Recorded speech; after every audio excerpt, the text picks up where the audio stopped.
Salamat po sa Panginoon.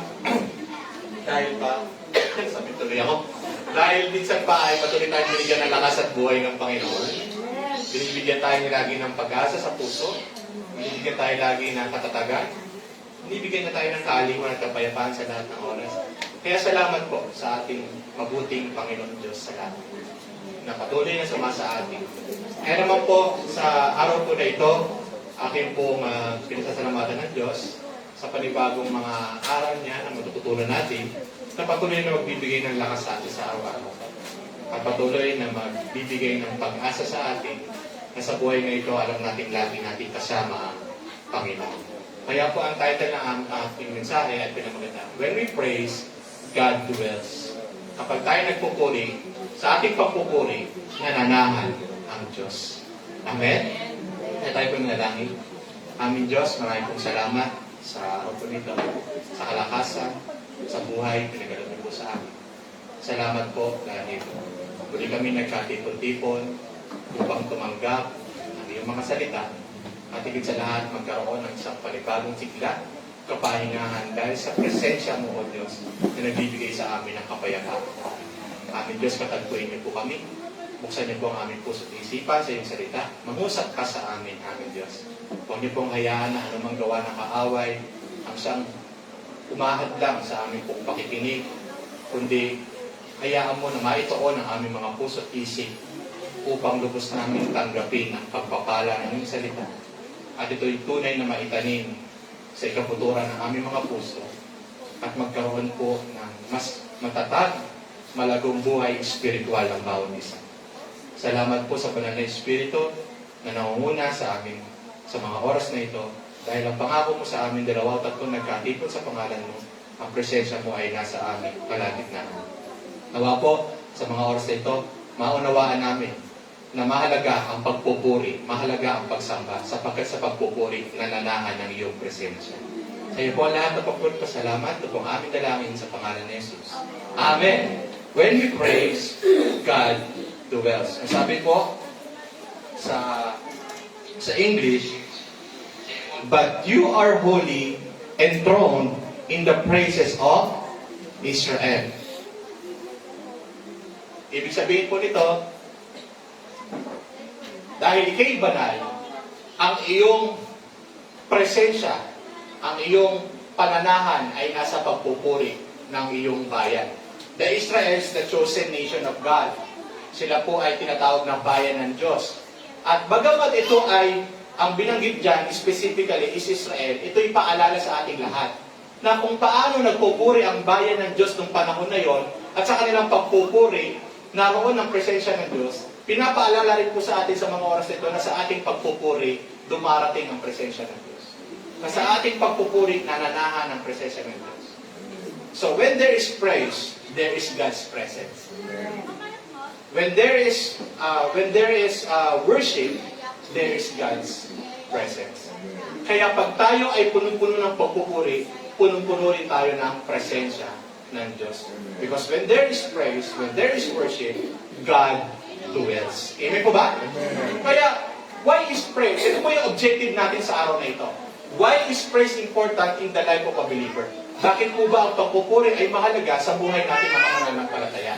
At how has praise helped you during difficult times? Paano kapag sa panahon na mayroon kang kabigatan, paano ba nakakatulong sa iyo yung pagpupuri? In times of difficulties in life, paano ang pagpupuri ay nagbibigay sa atin ng kapayapaan? Amen po ba? And what stops you from praising God? Ano ang makapaghihinto sa iyo na hindi purihin ang Diyos? Ito yung gusto natin masagot sa magitan ng ating pong pag-aaral sa umagang ito. Bakit ko kailangan huminto sa pagpupuri? Anong dahilan ko? Paano nakakatulong ang pagpupuri sa ating buhay? At gaano ba kahalaga sa akin ang pagpupuri sa Diyos? At ito po yung sasagutin sa araw na ito na para po panghawakan natin ang salita ng Diyos na para mas maging buhay ang ating pagpupuri sa ating Panginoon. Amen po ba? Amen. So, God dwells in the praises of His people. Nananahan ang Diyos sa pagpupuri ng Kanyang mga anak. Many people come to God when they have problems. Maraming lumalapit sa Diyos kapag meron silang problema. Tama po ba? Many people pray when they have needs. Maraming mga dumadalangin sa Diyos kapag sila ay merong pangangailangan. But only a few people praise God even when there is no answer yet. Konti lang yung nagpupuri sa Diyos, no? Kahit na wala pa silang sagot na natatanggap sa Diyos, pero hindi sila humihinto ng pagpupuri. Amen. Minsan, napakahirap magpuri sa panahon na parang hindi natin nauunawaan ang mga nangyayari. Hello? Minsan, mahirap magpuri na parang walang nagiging sagot sa ating mga nagiging kalagayan. Ang hirap magpuri kapag gano'n ang pakiramdam. Pero, napakakunti lang ng mga tao na handa pa rin magpuri sa Diyos kahit na walang kasagutan silang nakikita o hindi nila naiintindihan ang mga nangyayari. Pero konti lang ang patuloy pa rin nagpupuri sa Diyos. Amen? Kaya sa araw po na ito, praise is not only a response to blessing. Praise is a way to experience God's presence. Ang praise po ay hindi po yan tugon dahil may pagpapala ka na nararanasan, may mga magandang bagay na dumarating sa iyo, doon lang ba tayo magpupuri sa Diyos? But praise is a way to experience God's presence. Kaya tayo nagpupuri in times of joy, and even in times of sorrow, kasi alam natin ang praise is a way to experience God's presence. Amen po ba? Yung pagpupuri, ito yung daan na maranasan natin ang presensya ng Diyos. Anumang kalagayan ko, hindi ako nagpupuri dahil maganda nangyayari sa akin. At totoo, maganda man o hindi ang nangyayari sa akin, magpupuri ako. Bakit? Ito yung daan para maranasan ko ang presensya ng Diyos. Anumang kalagayan ko sa sarili. Anumang kalagayan ng buhay ko, ito yung daan para maranasan ko ang presensya ng Diyos. Because the Bible says, when there is praise, God dwells. Maliwanag po. Kaya, sabi ng computer. Kaya po, we will talk about today, when we praise, God dwells among us. Sabi po ng Psalms 22:3, di ba? God dwells in the presence of His people. Ano po ibig sabihin niya? Di ba? Sabi ng Psalms 22:3, but you are holy, enthroned in the presence of Israel. What does it mean? The word inhabits, or the word enthrones means, kapag ikay nagpupuri, nananatili ang Diyos sa buhay. Hello? Pag ikaw dahil nagpupuri, patuloy na nananahan ang Diyos sa buhay mo. So, iibigin mo bang, nanaisip mo ba o iibigin mo bang magpuri sa Diyos? Bakit daw? Dahil doon patuloy na nananahan si Lord sa buhay mo. Because God inhabits the praises of His people. Nananahan ng Diyos sa papuri ng kanyang mga anak. So God stays. And two, nangunguna ang Diyos sa panahon ng merong pagpupuri. Kaya pag may pagpupuri ka, pinangungunahan ka ng Diyos. Amen? God rules. And of course, God shows His presence. Pinakikita ang presensya ng Diyos sa sino ng taong puno ng pagpupuri. Alam niyo, bakit nakikita ng tao ang presensya ng Diyos sa buhay niyo? Because you are full of praises. Amen? Dahil nakikita ang presensya ng Diyos sa taong puno ng pagpupuri. So kung gusto mong manahan ng Diyos sa iyo, kung gusto mong manguna ang Diyos sa iyo, kung gusto mong ipakita ng Diyos sa kanyang ang presensya sa buhay mo, simple lang. Patuloy kang magkaroon ng buhay na puno ng pagpupuri sa Diyos. Palapakan natin ang Panginoon. Kaya nga, the way we think, we praise God. The way we talk, we praise God. Ano mang ginagawa natin, we praise God. Kasi alam natin ang kahalagahan na habang tayo puno-puno ng pagpupuri sa isip man, sa salita man, at sa ating mga gawa, doon nananahan ng Diyos sa atin, doon patuloy nangunguna ang Diyos sa atin, doon patuloy nakikita ang presensya ng Diyos sa buhay natin. Maliwanag po? Amen. When there is praise, God's presence is there, and when God's presence is there, lives are changed. Kapag punong-puno ka ng papuri, siyempre sinasamahan ka ng presensya ng Diyos at patuloy na nababago ang buhay. Pag ikaw po ay nagpupuri, patuloy na lumalapit, magpuri sa Panginoon, nababago ang puso mo. Nung tayo po ay hindi pa bukas sa mga gintong gawain, nung tayo hindi pa bukas sa gintong malalim na pagsamba, malalim na pagpupuri sa Diyos, kamusta ang buhay natin? Di ba mapapatutuwa natin na parang ang buhay natin ay magulo? Ang buhay natin ay parang bang hindi natin naiisip kung ano talaga ang kalooban ng Diyos, kung ano mabuti. Basta masaya lang tayo sa ating mga ginagawa. Pero yung nakilala natin ng Panginoon, naunawaan natin ang kanyang kalooban, sa ating pagpupuri, patuloy na binabago ng Diyos ang ating buhay. Amen po ba? Mas tumitibay ang ating pagnanais ngayon na sumunod sa kalooban ng Diyos. Bakit? Kasi punong-puno na tayo ng pagkakilala sa Panginoon. Punong-puno na tayo ng pagpupuri sa Panginoon. Kaya pag ang presensya ng Diyos ay nasa ating, patuloy na babago ang buhay natin. Gusto bang baguhin ng Diyos ang buhay mo? Parang puti lang po ang gusto. Gusto mo bang baguhin ng Diyos ang buhay mo? Patuloy mo pakanaisin na ang presensya ng Diyos ay patuloy na maranasan mo sa iyong buhay. Sa paano paraan? Praise! Praise God! Papurihan mo ang Panginoon because gusto mo, Lord, gusto kong mabago ang buhay ko. Hindi ko kaya sa sarili ko, pero pag pinangunahan ako ng presensya mo, mangyayari, mababago ang buhay ko. Sa paano paraan? Magpupuri ako patuloy sa iyo. Na maranasan ko palagi ang presence mo na magbabago ng buhay. Magbabago ng puso ko. Amen po ba? Kaya, when there is praise, God's presence is there. And when God's presence is there, lives are changed. Maniwanag po. We are not just singing songs. We are inviting God to move. Hindi lang tayo umaawit kanina, hindi lang tayo umaawit dahil part ng program ng church is to sing a song for the Lord. No! We are not just singing songs. We are inviting God to move in our lives. Every time we pray, iniimbitahan natin ang pagkilos ng Diyos sa ating buhay.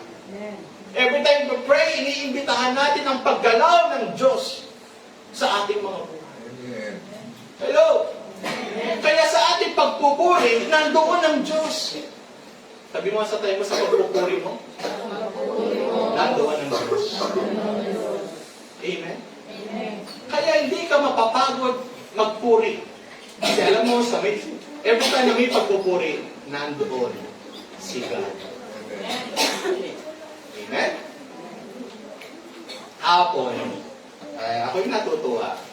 Purihin ng Panginoon. Sabi ko kay Ate Aika, doon sa service kahapon doon, fellowship with their family. Kaya siya, pamunahan mo yung worship. Praise be to God at talagang natututo na sila na pangunahan ng pagsamba sa family man o sa ibang tao. Why? It's because when there is praise, there is God's presence. At least ito yung ginamit ni Lord para ang presence ng Panginoon maranasan sa pagkakataong iyon.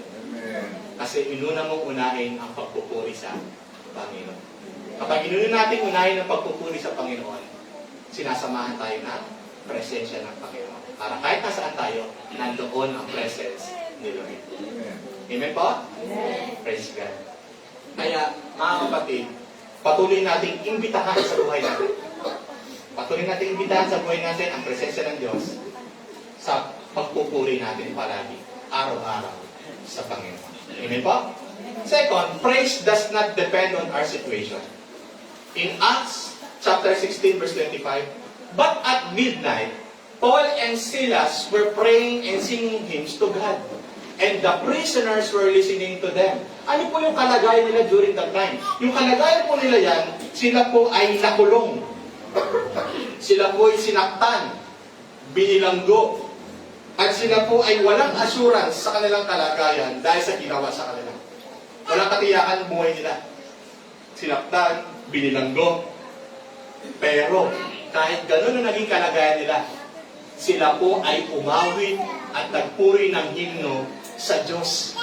Naririnig ng mga prisoners, sinaktan na ito, binilanggo na ito, pero sila'y nagpupuri sa loob ng kulungan. Anong nangyari? Ano po nangyari? They still praise God even in the middle of darkness. Pinapurihan pa rin nila ang Diyos kahit sa gitna ng kadiliman, sa gitna ng dilim ng buhay nila.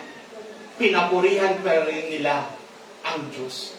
And what happened next? There was a great earthquake. Nagkaroon ng matinding lindol at pinalaya sila ng Panginoon. Sa tingin natin, imposible. Pero yung nangyaring great miracle during that time. Binilanggol sila, sinaktan sila. Pero sa kanilang pagpupuri, kumilos ang Diyos. Nagkaroon ng matinding pagyanig at sila'y pinalaya ng Panginoon. That's why I realized nung aking ginagawa itong message, praise in the middle of problems opens the door to freedom. May problema ka man. Nasa gitna ka man ng problema. Pero pinili mong magpuri sa Diyos. Binubuksan ng Diyos yung pintuan upang ikay palayain sa iyong mga problema. Amen. Binubuksan ng Diyos ang pintuan para palayain ka sa iyong kinakaharap ngayon. Amen. Sa iyong kabigatan, sa iyong kalungkutan, sa iyong mga pinagdadaanan. Binubuksan ng Diyos sa magitan ng iyong pagpupuri ang pintuan para ikay maging malaya sa lahat ng ito. Amen. Gaya ng naranasan nila Paul and Silas. When they praised, there was a great earthquake, and then the Lord made them free. Amen. Praise the Lord. Amen. Tara pa natin. Gusto mo ba maging malaya sa bigat na nararamdaman nyo? Amen. Gusto mo ba maging malaya sa problema? Maging malaya sa anumang pinagdadaan natin ngayon? Amen. Start to praise the Lord. Amen. Start to praise God. Just like Paul and Silas. Hallelujah. Amen po ba? Praise the Lord. We do not praise because everything is okay. We praise because God is faithful. Amen? Kaya sabi, praise does not depend on your situation. Kahit hindi maganda ang sitwasyon mo, gaya nila Paul and Silas, kahit hindi mabuti ang sitwasyon mo, magpupuri ka sa Diyos kasi alam mo, God is faithful. Amen. Faithful si God sa atin. Kaya kahit anong kalagayan ko, magpupuri ako sa Diyos. And the Lord will open the door for your freedom. Palalayanin ka ng Diyos. Amen po ba? Amen. Amen! Kaya salamat sa ating Panginoon Diyos. When there is praise, there is God's presence. God dwells. Amen po ba? Pangatlong bagay, praise is a weapon in life battles. Naniniwala ka ba sandata natin ang pagpupuli sa anumang mga laban sa buhay? Amen. Ano bang pakikibaka natin sa buhay? In 2 Chronicles chapter 20, 2 Chronicles chapter 20, verse 21 to 22, si Haring Jehoshaphat, hindi na pinangalanan dyan, pero ang isasalita dyan, si Haring Jehoshaphat. And when he had consulted with the people, he appointed those who should sing to the Lord and who should praise the beauty of holiness as they went out before the army and were saying, praise the Lord for His mercy endures forever. Verse 23, now when they began to sing and to praise, the Lord set ambushes against the people of Ammon, Moab, and Mount Seir, who had come against Judah, and they were defeated. Tagalogin ko. Inutusan ni Haring Jehoshaphat ang kanyang mga kawal. Wala kayong ibang gagawin. Magpuri tayo sa Diyos. Hindi nila unang ginawa na sumugod, kahit alam nila papasugod na ang kalaban, hindi sila agad lumaban eh. Ang ginawa nila, sabi ni Haring Jehoshaphat, hayaan mo silang sumugod. Ang gagawin natin ngayon, magpuri muna sa Diyos. Hello?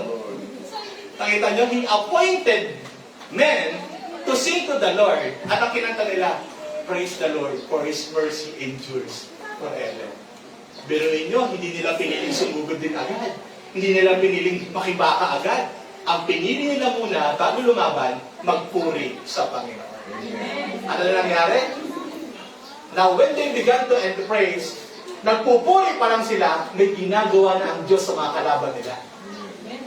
Nagpupuri pa lang sila, pero pinagtagumpay ng Diyos sila sa mga kalaban dahil nagapi na ang mga kalaban, di pa nakakarating sa kanila. Amen. What does it mean? Praise God. Before Israel fought, they pray first, they put God first, and while they were praising, God fought the battle for them. sa mga laban natin, God will fight for you. Again, sa mga battle natin, God will fight for you. Just like King Jehoshaphat, hindi sila lumaban, pinuri nila ang Panginoon. And the Lord fought for them. Sa ating pagpupuri, ang Diyos ang lumalaban sa lahat ng sitwasyon ng ating buhay. Siya ay nandyan upang tayo pagtagumpay. Amen po ba? Amen. Tuwing mo nagpupuri pa lang sila, sa pagpupuri pa lang nila, pinagtatagumpay na sila ng Diyos. Kaya sa ating pagpupuri, pinagtatagumpay tayo ng Panginoon. Sa anumang pakikibaka natin sa buhay, sa ating pagpupuri, pinagtatagumpay tayo ng Panginoon. Just like King Jehoshaphat. Amen po ba? When praise comes first, victory follows. Amen po? Amen. Kaya napakasarap magpuri sa Diyos kasi sa pagpupuri mo, doon pa lang may ginagawa na ang Diyos sa buhay natin upang tayo'y magtagumpay. Amen po? Salamat sa Panginoon. Napagandang kwento, no? Ganun mo, makikibaka sila. Pero hindi nila unang sumugod. Nagpuri muna sila. Sa pagpupuri nila, hindi na sila lumaban. Doon pa lang, pinagtagumpay na sila ng Panginoon. Naglalakbay pa lang yung mga kalaban nila. Defeated na agad dahil ang Diyos na ang gumawa. Sa mga battles mo in life, ang Diyos na ang gagawa. Ang Diyos na ang lalaban para sa iyo. Kaya dapat patuloy mong purihin ang Panginoon sa buhay. Amen po ba? Amen. Last but not the least, praise is a choice of the heart. Hebrews chapter 13 verse 15. Therefore by Him, let us continually offer the sacrifice of praise to God. That is the fruit of our lips, giving thanks to His name. Ano ba ang laman ng labi mo? Ano ang laman ng labi mo? Ano? Pagpupuri? Yes. Therefore, by Him, let us continually offer the sacrifice of praise to God. Ang labi, ang mga bibig na ito, ay hindi ginagamit dapat sa kung anong walang kabuluhang salita. Ang mga labi at mga bibig na ito ay ginagamit hindi dapat sa mga masama. Dapat ang bibig natin ay puno ng pasasalamat at puno ng pagpupuri sa Diyos. Amen. Because the Bible says that let us continually offer the sacrifice of praise to God. That is fruit of our lips. Punong-puno ng pasasalamat yan. Ang mga salita ba natin ay punong-puno ng pasasalamat sa Diyos araw-araw? Amen. Ang mga salita ba natin ay punong-puno ng pagpupuri sa araw-araw? Amen. Dahil hindi tayo panay reklamo ang mga salita natin. Hindi panay negatibo ang mga salita natin. Hindi panay hindi nakakapatay, hindi nakakabuhay ang mga salita natin. Bakit? Punong-puno ng pasasalamat yan, punong-puno ng pagpupuri yan. Bakit? Because sinusunod niya sa kanyang buhay na tayo patuloy na mag-alay ng papuri sa Diyos. At kaya sinabi diyan, sacrifice, because it is not always easy. Sometimes it's not always easy to praise. Pero choice natin yan sa puso natin na kahit hindi madali ang sitwasyon natin, magpupuri tayo. Hello? Amen. Tama po ba? We do not always feel like it. We do not always feel na hindi mo minsan dama na magpuri. Hindi mo minsan gusto na magpuri. Pero pipiliin ang puso natin magpuri. Amen? At minsan, we do not always understand mga nangyayari, pero pipiliin natin magpuri. Bakit? Praise is a decision, not just an emotion. Amen po ba? Decision mo yan, Lord, kahit ganito yung nararamdaman ko, pero pupurihin kita. Lord, hindi ko naiintindihan, pero I want to give you praise. I want to give you thanks. Lord, it's not always easy. Hindi laging madali ang sitwasyon ko. Pero pipiliin kong magpuri sa iyo, pipiliin kong magpasalamat sa iyo. Why?